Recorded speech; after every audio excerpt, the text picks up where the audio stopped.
Hey guys, welcome to another Raid Shadow Legends video. So just had confirmation on the content creators chat that it's going to be double rates for Sacred this weekend. Starting Friday, we don't have an exact time yet, but it's usually kind of morning for GMT, so I would imagine sort of 9-10 in the morning. And yeah, so this is the best chance to open legendaries in the game. I've got 15, not as much as I kind of hoped for. I've not had a lot of luck in Clan Boss recently. But out of 15, I would look to at least pull one, if not two. I'd be hoping for two anyway. Hopefully we can get another couple out of the Ultra Nightmare chests before Friday. So yeah, like I say, best chance to get them in the game. The Mercy system kicks in now, so if we check this, you actually get plus 2% for every extra shard you open after 12. And I'm pretty sure I've opened about 4 or 5 before this without legendary.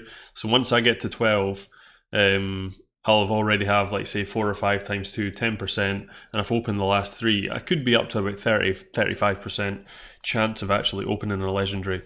But normal rates, it's 6%, and it's going to be doubled to 12. So best chance in the game for opening the legendary champions that are so hard to get in a game like this. So what I'm going to do is I'm going to go through my top 5 legendary champions, because that's what we're shooting for with Sacreds, that really need a buff, little tweak, or even just little tweaks to them to just make them infinitely better. A lot of these champions I realise there's loads of others in the game that probably need work, but I'm going through champions that I actually have and have used because I've got a better understanding of how they play and what they really need. So let's crack on with it. So coming in at number 5, we've got Astralith. This is one of these champions, I really want her to be cool because she is quite a cool design. She's got an interesting kit, but it just doesn't work. It's really underwhelming. So she's an attack-based champion. She's got 102 speed, low defense, 1.487k attack, so reasonable stats, and she's actually got an incredibly good A1. It attacks one enemy, fills the turn meter of a random ally by 15%, and all allies by another 15% if this attack is critical, which is argued for one of the best A1s in the game, actually. It's super strong, this. It's just the rest of the kit that lets her down. She's got this A2, which is just kind of meh. It's pretty rubbish. I mean, it's a single target. It's only a 4-turn cooldown. Places 2 bombs and then they blow up. But, you know, all the other kind of bomb champions like Lord Shazar, he's placing them on everyone. The only thing about this is the debuff cannot be resisted, so I guess that is pretty good. And she's also got this interesting A3. It's got an active effect, exchanges remaining HP levels with a target enemy, then attacks with the default skill. Cannot be used on a boss, obviously. And then the passive effect gains an extra turn and decreases the cooldown of this skill by 3 turns if this champion's HP drops below 20% when attacked. So it's a 7-turn cooldown, can be reduced to 5. It's just too situational, guys. This doesn't really work. I've tried to get this to work. I've tried kind of trying to get unkillable on her with Santa and stuff like that, but you end up having to do too much stuff to make it actually work. What you really want in a good champion is someone that can do it themselves and just not rely on other people. So if she had a way of maybe putting unkillable on herself, that could be quite interesting, or block damage or something. Yeah, it just doesn't work, and obviously the A2 is not good either. It's literally just the A1s that's reasonable for this. The A2, I guess the fact that it can't be resisted is pretty strong, so you can build her you can build up her other stats pretty well.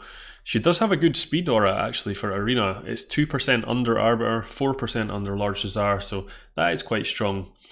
Really, to kind of change this kit, I would probably just get rid of the bomb sort of thing altogether, because if you were going to put the bombs on, or at least maybe place them on 2 champions, maybe not like an AoE, because then it might be a little bit too strong, because Lord Shazar does that, but then he's got extra turns on his other ability, who knows.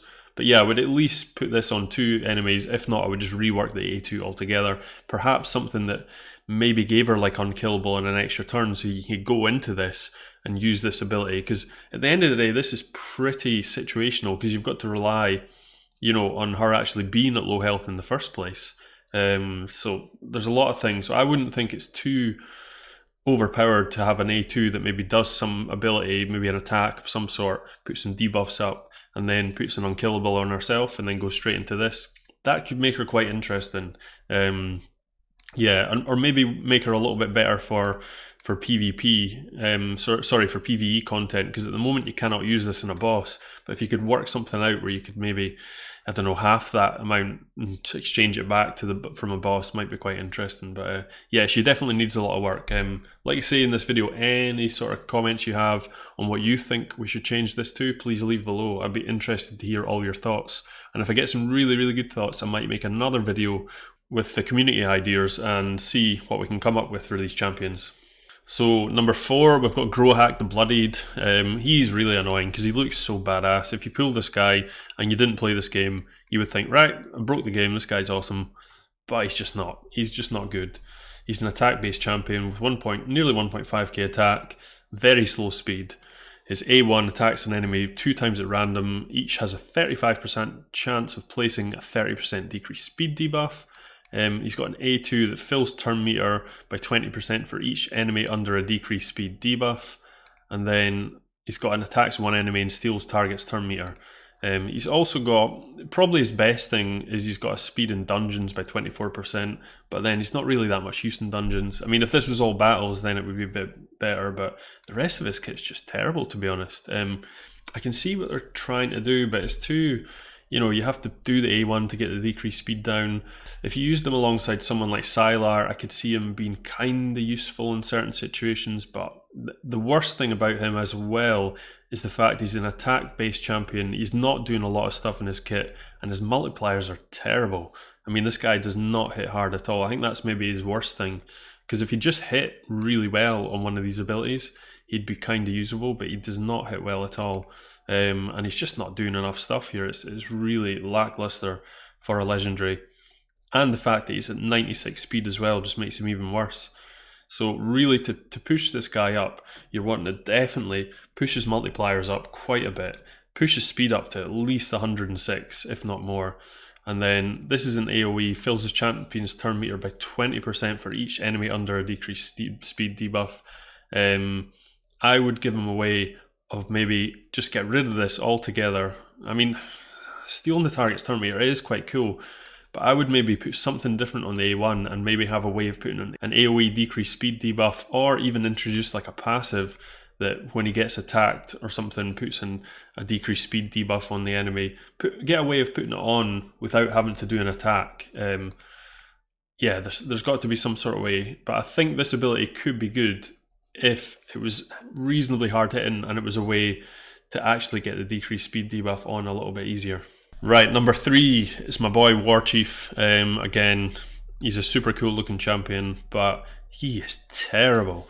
I built him up for my Faction Wars team because in Skinwalkers you really struggle in Faction Wars, to be honest. I really struggled with it, so this was my only legendary at the time, so I just built him up because you think, oh, any legendary's got to be better than an epic for Faction Wars, and this definitely wasn't the case. Even looking at his kit, the provokes were really useful, but for a defense-based champion that does damage based off defense, he doesn't seem that survivable. He always seems to take a hit, even if I think I had him at like 5.5k defense, plenty HP. He did not take hits well. I don't know what the reason for that is, and also his damage was absolutely terrible. Like say I had 100% crit rate, decent crit damage, and he hits like a soggy piece of asparagus. I mean, it's terrible. He's got this A1 here that does a 3-hitter, 25% chance of putting provoke. That is good, it's decent for an A1, but it doesn't do any damage. It should just say their damage doesn't exist on this ability. The A2 attacks a single target and places provoke for 3 turns, steals 2 random buffs. It's kind of cool, but that's his only 2 abilities, so it's fairly lackluster. And he's got the reflect damage on his passive, so he's always reflecting 60% of the damage taken back to the attacker. Defense increases by 15% for each dead ally. So he's got no revive, so at that point that doesn't really seem that useful. Reflect damage was nerfed massively ages ago, so it used to be pretty strong, but it's definitely not any good now. Could do with a bit of a buff there. This one really should be an AoE provoke. That's really how you fix this champion. Increases multipliers, make him hit harder, and put this as an AoE provoke, maybe with stealing a buff from a random enemy or something. And then he becomes pretty decent. And hopefully they can fix reflect damage at some point in the future. Right, number 2, we've got Lord Champfort.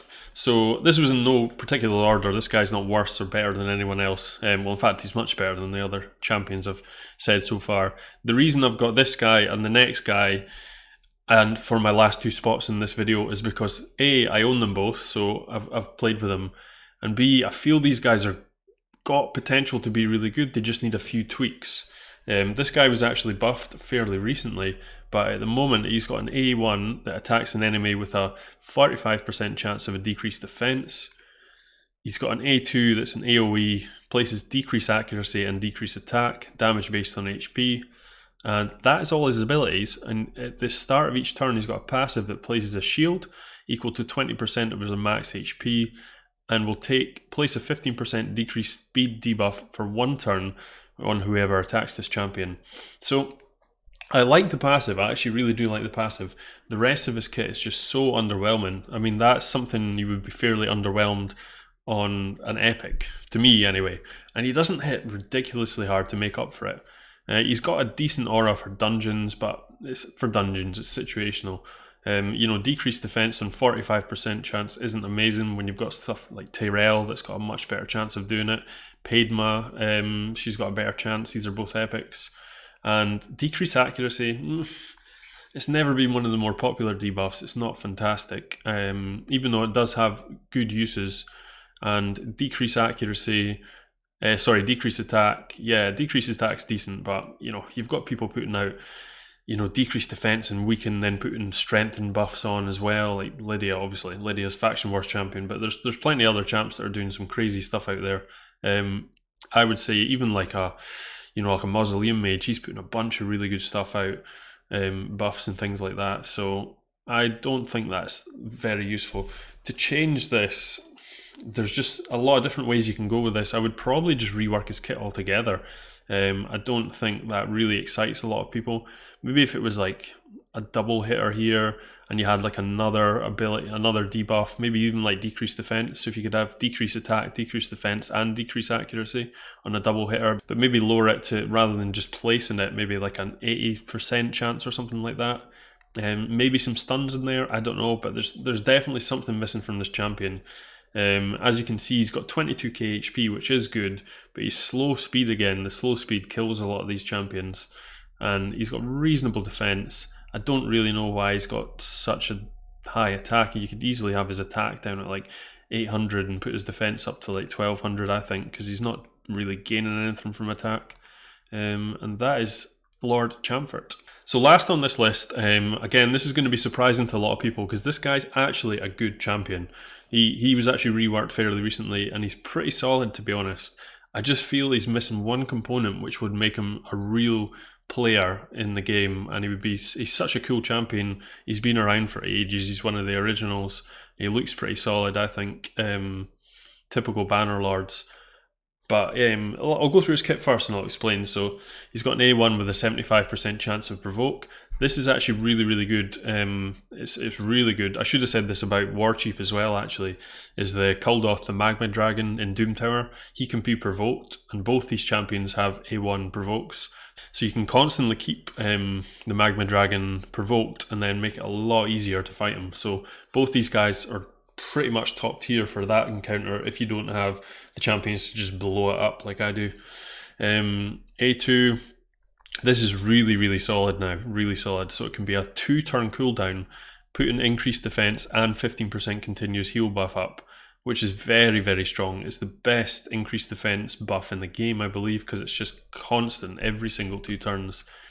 Now this is the one that really gets me, because I think this guy could be quite good. He actually hits super hard on his A1 and it's damage based off HP, but his A3 here is his last breath. It's damage based on attack, and it attacks all enemies and damage increases according to the amount of HP this champion has lost.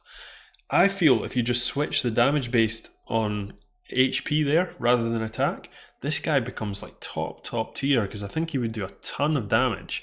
They would have to muck about with the multipliers, don't get me wrong, because HP's a lot higher than the other stats, so they'd have to play about with it, but at least make it so this guy can proper slam, because I've done some good damage with this guy as it is, And I just feel if he did that, he suddenly becomes one of these really, really good, cool champions, and everyone will bring him out the vault. Because he's got a ridiculously good passive as well that places an unkillable buff on this champion for 1 turn if incoming damage exceeds 15%.